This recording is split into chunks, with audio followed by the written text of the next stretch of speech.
because we do have demos that we're going to do. So I'm adapting the schedule. These guys behind are currently setting up their VR application, their VR games for the Goliath team. We will run a little bit of a demo. So what will happen is I'm doing an intro remark. These guys will present a little bit their game. We're going to give you like 15-20 minutes just to go try it out, their game. And then we have a second presentation by Alan that will be giving a second presentation. So without further notice, I'm going to start with the intro remarks. So good night, everyone. This is our June event of 2015. That completes our 2014-2015 seasons, if you want. So we are taking a break for the summer, so there won't be any events in July. But there will be summer barbecue in August, done with the guys of Dirty Rectangle. I just up here it is, like the direct is here. So we're gonna keep posted, everyone posted through the social network. But in August with Dirty Rectangle, we're gonna host a fantastic, fun the summer barbecue with games. You're gonna be able to play games, and you're gonna be able to socialize. It's gonna be fantastic. So really. Stay in touch. It's going to be at the Saw Gallery, which is a nice place downtown. So stay tuned. The other big announcement is that this Friday, so tomorrow, is starting the OJAM. It's not too late to register if you want to participate, be a late addition to the OJAM. So I'm just going to let Jillian give a word about the OJAM. So it starts tomorrow. Essentially what we're doing is it's going to be 48 hours of gaming. It starts tomorrow at 5 p.m. You can register on the OJAM website. And the theme is going to be announced tomorrow. We actually right now have over 60 people registered for it. So people can come alone or in teams. We're going to be announcing the theme. There's going to be some opening remarks. And Paul Winter, yes, from BIT has going to be saying some words as PlayBrains is a big sponsor. Also, Unity and Microsoft have sponsored as well. So there's going to be lots of food, fun. We're actually doing it at Makerspace North, so in a warehouse. We're going to be having a dev area set up, an ideas area, a nap area. So it's going to be a really fun weekend. And if you have any questions, you can come ask the three of us later on. But hope to see some of you there.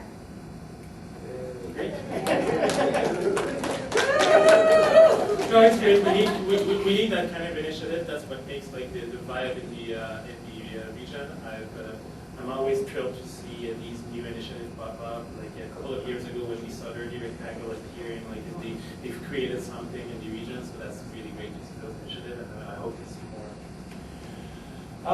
A little bit of a word about the IGDA for just as a reminder. Like there was someone in the back asking me like what IGDA stands for, so I think it's about time that we reemphasize what IGDA is. So IGDA is the International Game Developer Association. It was founded probably 20 years ago.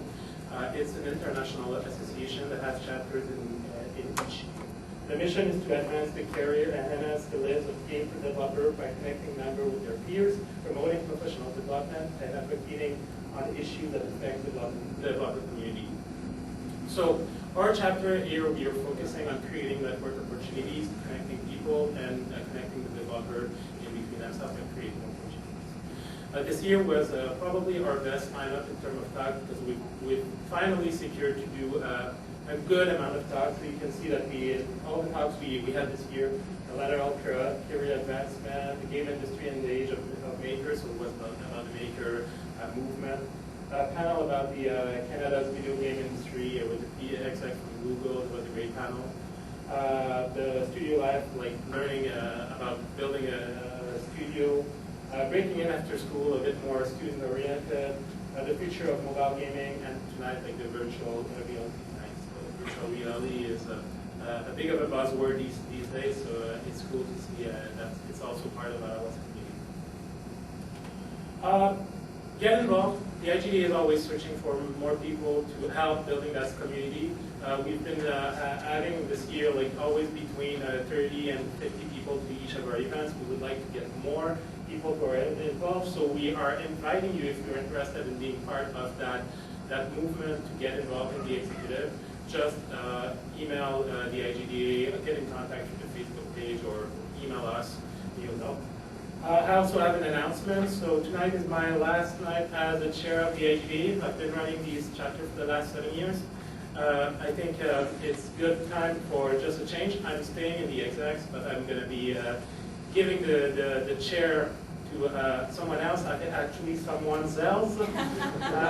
So Jillian Mood in front of us, and Matthew, that is on a business trip to New York, will be taking over during the summer. So next season they will be chairs of the co-chairs of the IGDA. So I'm very excited about these changes and see what they will bring as a new fresh air for the IGDA. So congrats.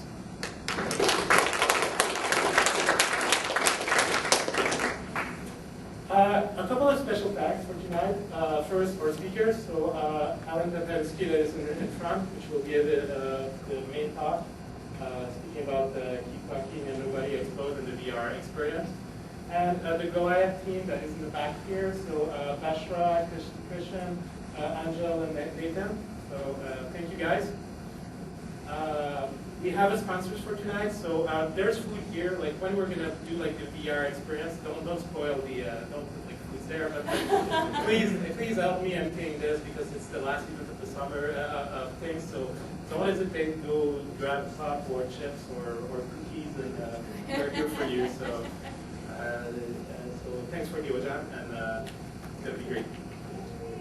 And after the event, I'm just reminding you, every time we like to gather together, go in a bar nearby. So today we're going to go at the press cut. So after the event, we're just moving as a group to the press cut and continuing having a beer, having a drink together, and enjoy the rest of the night.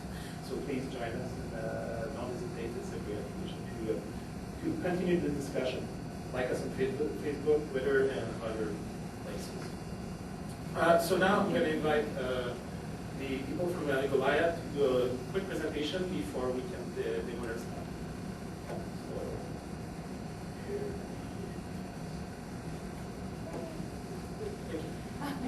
You can do it.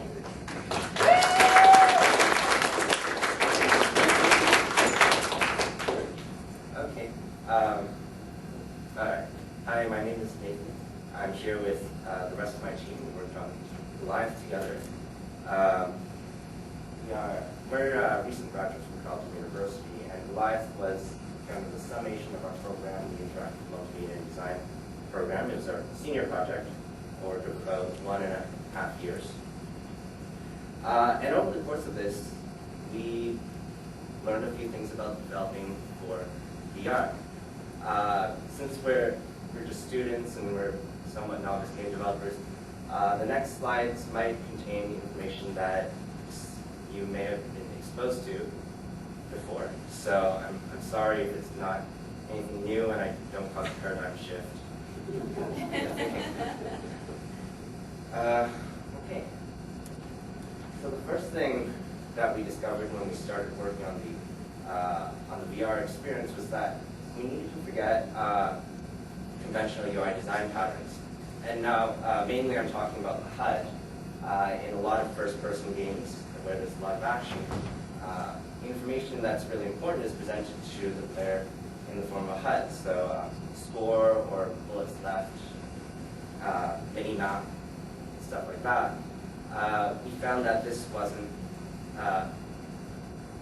the best way to present information to someone using a head-mounted display, which is one of our primary VR technologies.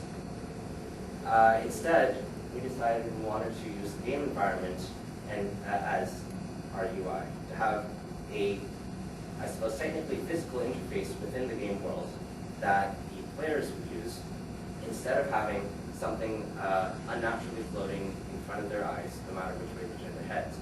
So our cockpit ended up set up like this, with objects for the mini-map and a window for weapon status and reticles over there, and health, energy stuff. Actually, looking at this, it seems a bit cluttered now, so we may have forgotten some actually useful game UI design principles. So let me revise that. Don't forget all your conventional game UI design. Forget some of it. Something else that we learned is that you shouldn't rely too much on text, blurry things. You shouldn't rely too much on text and whatever else that says. We found that this, well, not relying too much on text isn't exactly a new thing in UI design either. You would want things that are more quickly consumable visually by the player, so icons or meters or graphics. Those sorts of things are generally better than large blocks of text or constant textual prompts. We just found that this was exacerbated by the current technology in VR in terms of, well, the resolution of the Oculus Rift was the main thing that caused problems for us. Text was really pixelated. Even in the DK2, this continued to be a problem, and it caused quite a bit of confusion for players who couldn't read the instructions and then randomly hit buttons and mess up the configurations of the game. Okay, next lesson. Let the player stay in control. And what I mean is, try to ensure that the input they feel like they're giving is reflected accurately in game, and you don't start to wrest control away from their movement or their or the camera movement, their head turning, without there being a good reason to. So if you start to take control of the camera, it starts to drift away while they're not turning their heads, then you should probably expect some motion sickness.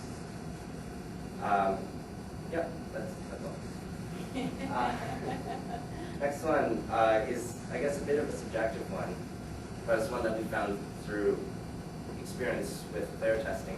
Is when you're representing the player in the game, like with a body that you would look down and say, oh, there's my body, I'm standing, or I'm sitting here. Details actually matter. So you'll notice there that the fingers on the hand are moving. So the player is piloting a massive war machine and is supposed to be an alien. So we wanted to make it seem more futuristic, more strange, in showing, oh, he doesn't control the machine with buttons or levers. Instead, he uses futuristic magic hand motions to activate different weapons and fire them. This didn't go over so well with the players. They were sitting there holding the controls and going like, why is my hand moving? And so when you're trying to represent the player's body in the game, we found the safest approach is to match the real world, try to match what they're actually doing, how they feel like they should. So what they see is how they feel. Yeah. Okay, nice. Multiplayer with VR. Okay, this might be a bit of a localized problem we had. Yeah.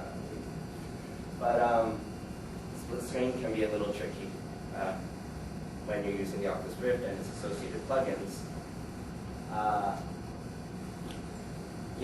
The DK2, I think the plugin community does some stuff that can override the draw calls or something. It's really hard.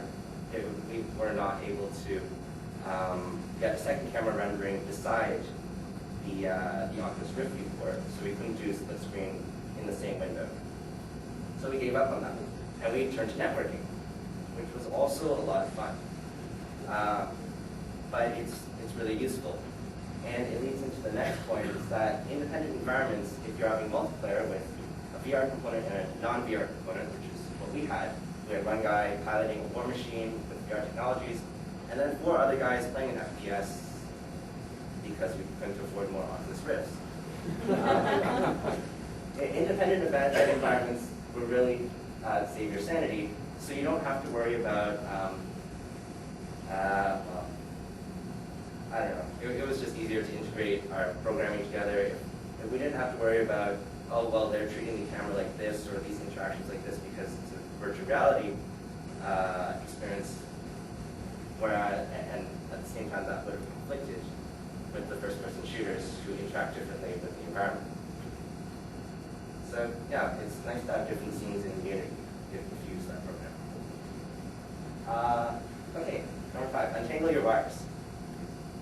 This is also might be a little localized, might not apply to everyone, but I found that a lot of all the VR technology we used, at least, as it's advanced, this has changed somewhat.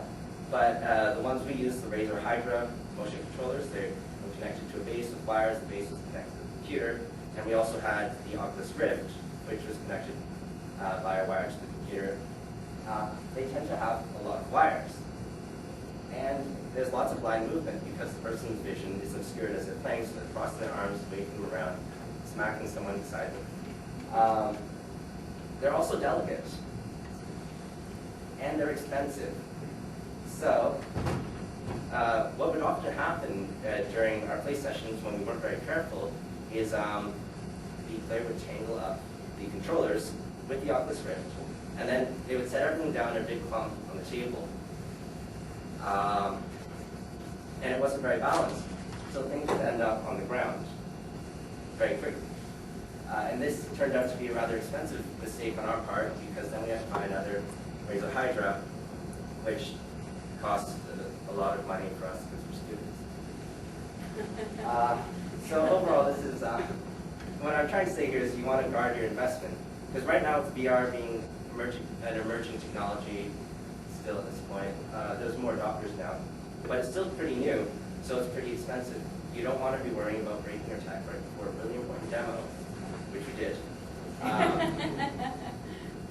And then buying another one at a really unfavorable price because it was the only one on the market. Okay. And the last one is you want to document your work. And this is not strictly restricted to VR projects, but anything you work on that you think could be cool in the future, or even something that's incredibly menial, you may still want to document that. Because we didn't quite document ours that much. So we have a few blurry videos here and a few old screen grabs here and some builds.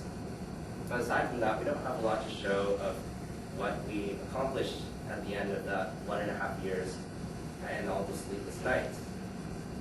So I feel that this is especially true with VR technology, which is constantly evolving, which means that one day your build will no longer work on the newest devices, and the technology you were using becomes outdated. You can't replace it for breaks. Your game will not run again. But if you have videos and pictures and stuff, at least you can show people you actually did something during that blank period of your life. Okay, so that's all.